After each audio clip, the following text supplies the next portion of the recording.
ஜனநாயகன் படத்தோட வழக்க தனி நீதிபதி விசாரிக்கலாங்கிற உத்தரவை நீதிமன்றம் பிறப்பிச்சிருக்கு. இந்த நிலையில படத்தோட வழக்கும் விசாரணையும் கடந்து வந்த பாதையை சுருக்கமா பார்த்துடலாம். மலேசியாவுல ஒரு பெரிய மைதானத்துல கோலாகலமா நடந்து முடிஞ்சது ஜனநாயகன் படத்தோட ஆடியோ லான்ச். அப்ப கூட ரசிகர்களுக்கும் தயாரிப்பு நிறுவனத்துக்கும் அவ்வளவு நம்பிக்கை இருந்துச்சு படம் அறிவிச்ச தேதியில ரிலீஸ் ஆகிடும்னு.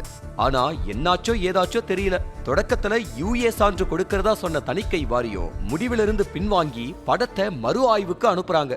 அங்க ஆரம்பிச்சது ஜனநாயகன் படத்தின் மீதான சென்சார் பிரச்சனை. ஜனவரி 9 படத்தோட ரிலீஸ் தேதி. ஜனவரி 6 வாக்குல நீதிமன்றத்தை நாடுது பட தயாரிப்பு நிறுவனம். படத்துக்கு சென்சார் சான்றிதழ் வழங்க தணிக்கை வாரியத்துக்கு உத்தரவிடணும்னு சொல்லி கேவிஎன் தயாரிப்பு நிறுவனம் முதற்கட்டமா சென்னை உயர்நீதிமன்றத்துல வழக்கு தொடுத்துச்சு. ஆனா வாதங்கள் முடியவே ஜனவரி 9 வரைக்கும் ஆகிட்டதுனால ஜனவரி 10 தான் தனி நீதிபதி ஆஷா ஜனநாயகன் படத்துக்கு சொன்னதுபடி யூஏ சான்று வழங்கணும் அப்படின்னு சொல்லி தணிக்கை வாரியத்துக்கு உத்தரவு போட்டாங்க. உத்தரவு வந்த சில நிமிடங்களிலேயே சென்னை உயர்நீதிமன்றத்தோட தலைமை நீதிபதி அமர்வு கிட்ட மேல்முறையீடு செஞ்சது தணிக்கை வாரியம். அப்போ பட தயாரிப்பு நிறுவனத்தை சரமாரிய கேள்வி கேட்ட நீதிபதிகள் தணிக்கை வாரியத்தை நோக்கியும் சில கேள்விகளை முன் வச்சாங்க. அன்னைக்கு உடனடியா உத்தரவு எதுவும் பிறப்பிக்காம வழக்கோட விசாரணையை ஜனவரி 21 ஒத்தி வச்சாங்க.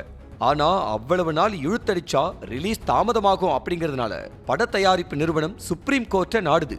தொடர்ந்து ஜனவரி 15 வாக்குல வழக்க விசாரிக்க விருப்பமில்ல அப்படின்னு சொல்லி திரும்பவும் சென்னை உயர்நீதிமன்றத்துக்கே வழக்க திருப்பி விடுது உச்சநீதிமன்றம். வழக்கம் சென்னை உயர்நீதிமன்ற தலைமை நீதிபதிக்கு முன்னால விசாரணைக்கு வருது. அப்போ சென்சார் போர்டும் கேவிஎன் நிறுவனமும் நீதிமன்றத்துல மாறி மாறி குற்றச்சாட்டுகளை வாதங்களா முன்வைக்க விசாரணை சுமார் 4 மணி நேரத்துக்கு மேலாக நீண்டுச்சு. ஒரு வழியா வாதங்கள் எல்லாம் முடிஞ்ச நிலையில ஜனவரி 27 வாக்குல வழக்குல தீர்ப்பு வழங்கப்படும்னு அறிவிக்கப்பட்டுச்சு. அதை தொடர்ந்துதான் தீர்ப்பு வழங்கப்பட்டிருக்கு.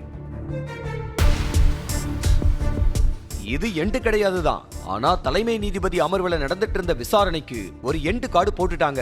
இனி நீதிமன்ற உத்தரவுப்படி எப்போ தனி நீதிபதி வழக்க விசாரிப்பாங்களோ அப்போதான் அடுத்த கட்ட என்ட்ரி கார்டு போடப்படும்.